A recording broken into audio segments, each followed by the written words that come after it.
Hello, everyone, and thank you for tuning in to this episode of Sun Devil Learning Labs.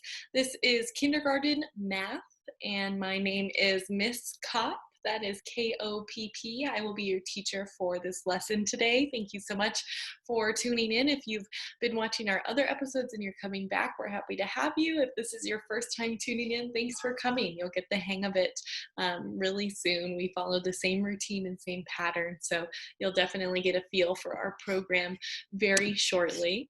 So today, like I said, my name is Miss Kopp. Today we're working on math foundations. Math foundations. That means what are the skills that we need to build in kindergarten to become really great at doing math, at adding and subtraction. So those are all things we'll be working up to, we'll be building up to. So today we're working on our math foundations. This is week 5. Day 3 of the Sun Devil Learning Labs programming. So like I said, if you've been watching our other episodes, thank you for coming back and making it this far with us. We're really happy to have you. So let's get going. Today, here is our agenda, what we're going to be doing today, our schedule. We're going to do a little bit of number work. We're going to work on our tripod grip of how we hold our crayons and our pencils. We're going to do a little read aloud following our animal theme called Why Living Things Need Homes. And then we're going to do a little sorting game based off that book called Home or No Home. And then, as always, I will give you some practice at home, some activities to practice your math skills at home. Over here in the yellow box, we have our materials. You will only need these materials if you want to practice writing our number of the day. Our number of the day today is 3. So if you would like to practice writing the number 3, grab some of these materials. You'll need either a crayon or a pencil, something to write with. You'll also need paper or something to write on, maybe some cardboard from your recycling. And then I like to hang my paper when I write it, so I grab a piece of tape to hang up my paper when I'm writing. So you don't need to grab the tape if you don't want, but if you'd like to practice writing the number 3, these are the materials you will need for today. So with that, let's jump into it. These are our standards. That just means what do the people in charge think you as kindergartners need to know? So these are skills that we will be working on today. So as always, our first thing, our little warm up, is our number line. Our number line. So just like when we're reading a book, we read our number line from left over to the right. From left to right. So we have our arrow up here at the top to remind us. We read it from left to right. So if we're starting reading at the left, we're going to start reading at 0. And we will count our way up to 10. So if you know your numbers and you would like to count with me, please join in and say them out loud as I'm counting. If you don't know them yet, that's okay. You can rewind the video a few times to get familiar with it, or just keep tuning into our episodes and you will know your numbers very, very soon. So starting over here on the left at 0, 0, 1, 2, 3, 4, 5, 6, 7, 8, 9, 10. So that is our number line from 0 to 10. It helps us to see our, numbers, right? To see our numbers from 0 to 10. So that takes us into our number of the day. Like I said, our number of the day today is 3. 3. So here's a nice big 3 for you to see so you know what number we are talking about, the number 3. So now is the time if you want to practice writing the number 3, take out those materials, something to write with, a piece of paper. I'm going to take out a little piece of tape to hang up my paper that I like to write on. I'm going to flip my little board around and hang up my piece of paper. And now you should be taking out your piece of paper as well, something to write with. And I am going to talk to us about how do we hold what we're going to write with? So that's called our tripod grip. Just like you see in this little picture right here, your tripod grip, that's how we hold what we're writing with. So tripod grip is really important. I've been talking about it all this week, and I'm going to keep talking about it for the rest of the time we're doing this math program because it's that important. So our tripod grip, I like to do a little warm up to get our hands and fingers thinking about what we're doing. So to warm up our hands and fingers, we're going to touch the tip of each finger to your thumb. So you'll do it one at a time like this, your pointer finger, your middle finger, your ring finger, and your pinky finger. So keep doing it one at a time, touching the tip of your finger. If you want to make it a little harder, you can go a little bit faster. I can't go that fast. Then maybe you want to go in reverse. You can start at your pinky and work your way over. Or maybe you want to do the other hand. Practice on your other hand. Do both hands at the same time. Try to go faster that way. So that's our little hand warm up. You can pause the video here and keep doing that for a little bit if you want a little more practice, moving your fingers around, getting coordinated. If you would like to continue on, then don't pause the video and keep on watching. We're going to talk about how to hold what you're going to write with. So I am using these colorful pens. Unfortunately, I'm not in my classroom right now. I'm at my house, so I don't have my crayons or my markers or any of my art stuff. I just have some colorful pens. So to hold whatever you're going to write with, like I said, maybe it's a crayon, maybe it's a marker, maybe it's a pencil, whatever you've got, you're going to take your pointer finger and your thumb, and you're going to pinch. You're going to pinch the bottom end of whatever you're writing with. So this is what it looks like. I'm pinching the bottom end, pinching. Then the last thing you need to do, you're just going to let your middle finger go underneath and let your marker rest right on top of your finger. You see how it's resting right on top of that middle finger. So when you're done, you have only 3 fingers that are touching your marker. 1, 2, 3. So that is called our tripod grip. That's the grip I'm going to be using when I'm writing today, when I'm practicing my numbers. So here are our instructions for how to actually write the number 3. So I have a little picture of it for us here with some arrows showing us where to go. And I also have a little rhyme. It says, around a tree, that's the way you make a 3. So imagine there's just a little tree right in the middle of this and a little tree right here. You can't just go straight through the trees. Instead, you've got to go around one tree, around the second tree. And that's how we make a 3. So to make a 3, if you're going to be practicing writing it on paper, just like we said, you're going to go around a tree, around a tree. That's the way you make a 3. So that is our 3. Go around a tree, make half a circle, around a tree, another half circle, and that is our number 3. So if you want to take a little bit more time to practice writing the number 3, you can pause the video here. I would pause it on this screen so you can see the picture and how to draw it and the instructions. You can take a little bit more time to practice writing that number 3. So 3 is our number of the day. We like to look at our number of the day a lot of different ways, see a lot of different ways to see the number 3.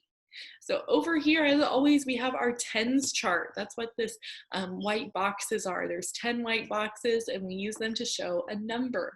So here we're showing the number 3. We filled in 3 circles. You can see 1, 2, 3.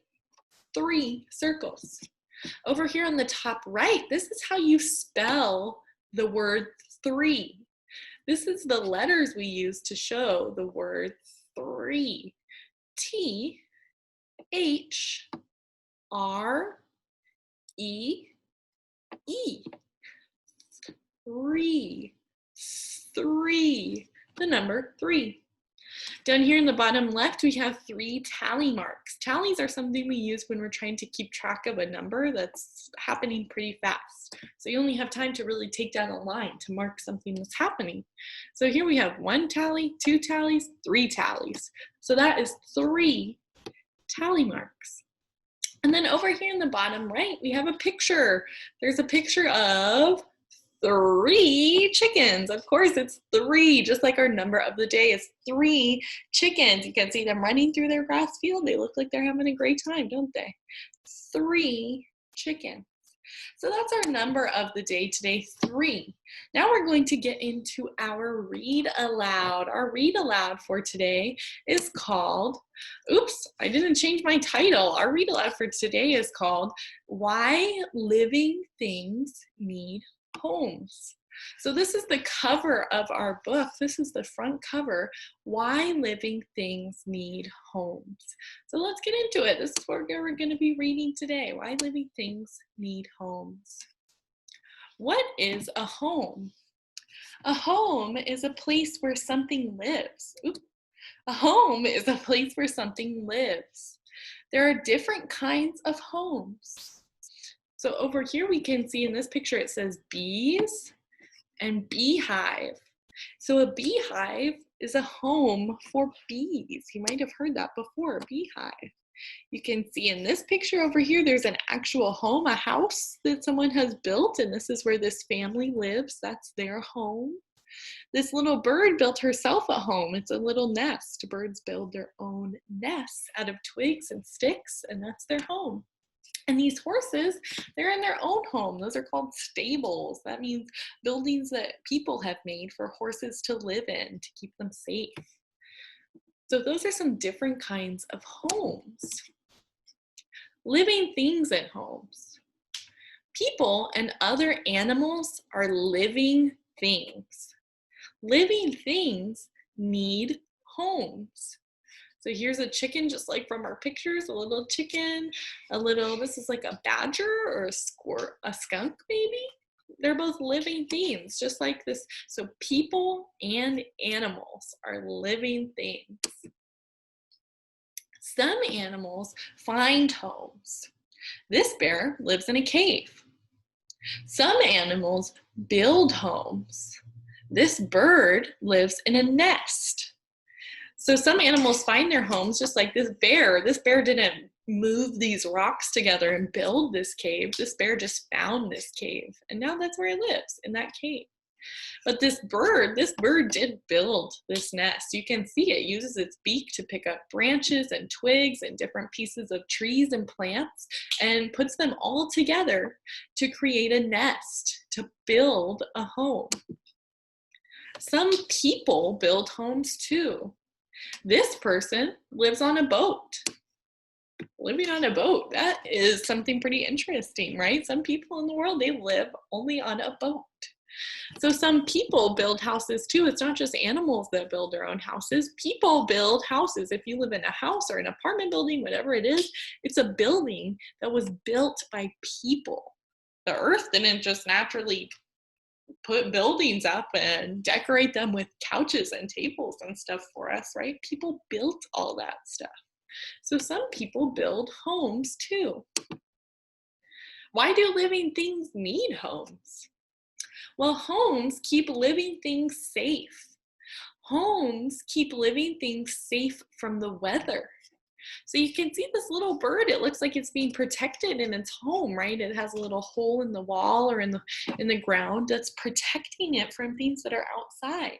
Maybe it's another animal trying to hurt it. Maybe it's like in this picture, it's bad weather.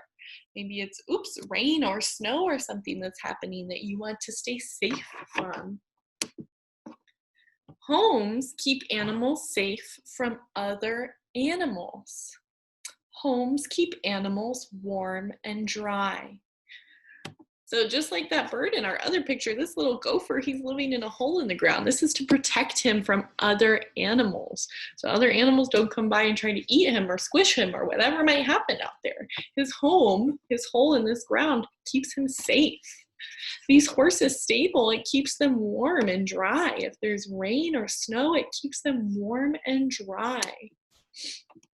How do living things use homes? Some living things sleep in their homes. Foxes sleep in their homes.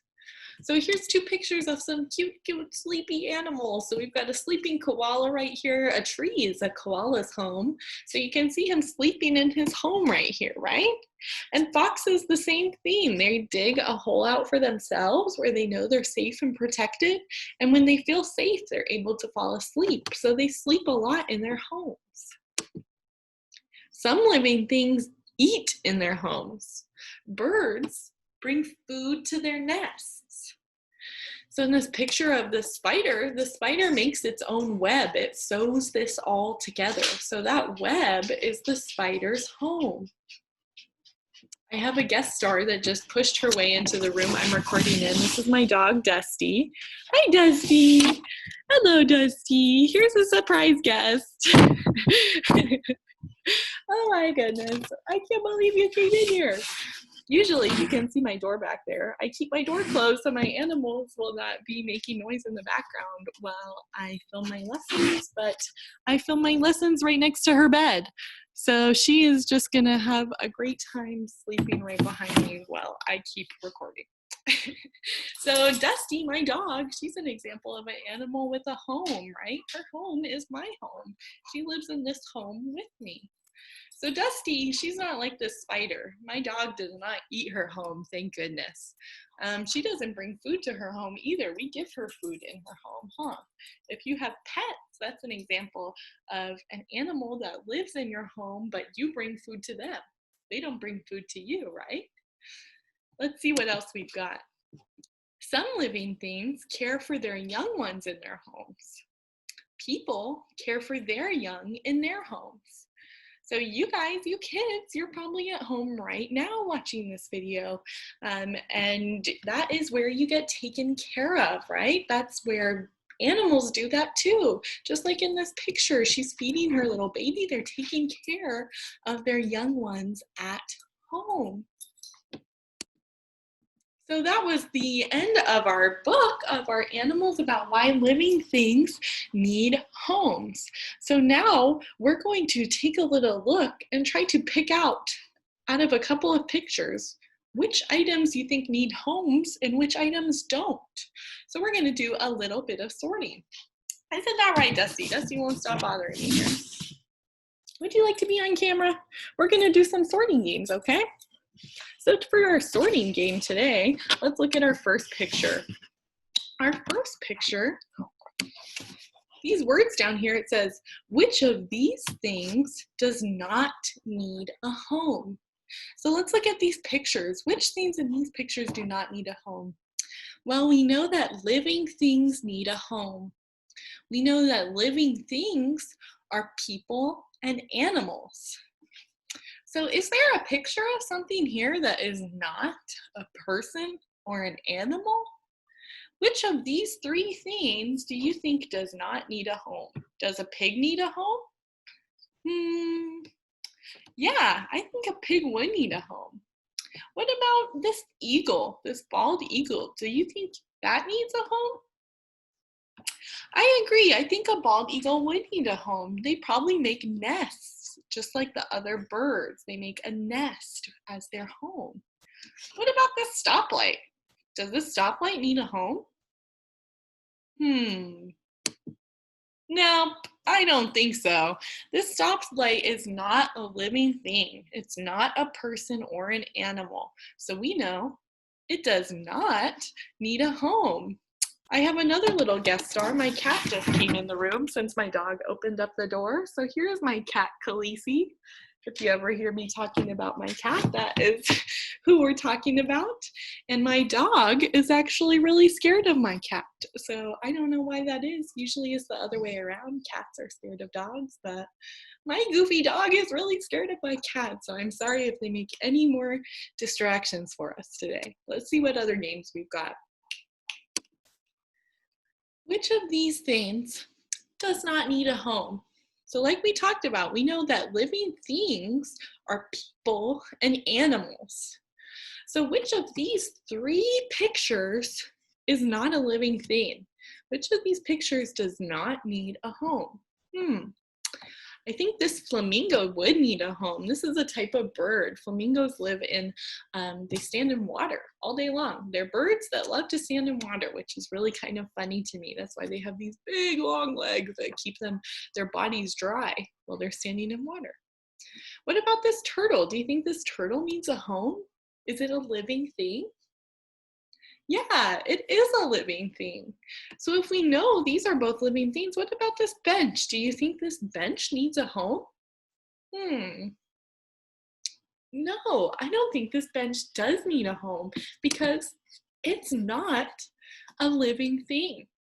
This bench is not a person or an animal. It's a bench, right? So it does not need a home. Let's try another one. Look at these pictures. Which of these things does not need a home? Let's see. So we've got a picture of a koala. We've got a picture of a spider. And we've got a picture of a cactus. So which of these three things is not a person or an animal? Which of these three things does not need a home? Does not need a home. I think, go ahead and take your guess. What do you think does not need a home? I think it's the cactus. The cactus is not an animal and it's not a person. So it does not need a special home. Cactus is actually a plant, so its home is just outside. That's its whole home. So it doesn't need a special home or a special place like a koala needs a tree or a spider needs a web. So this cactus does not need a home. What about these pictures? Look at these three pictures and decide which of these things does not need a home. Which of these things does not need a home? Well, we can have a picture of a parrot. I know a parrot is an animal. In fact, it's a bird.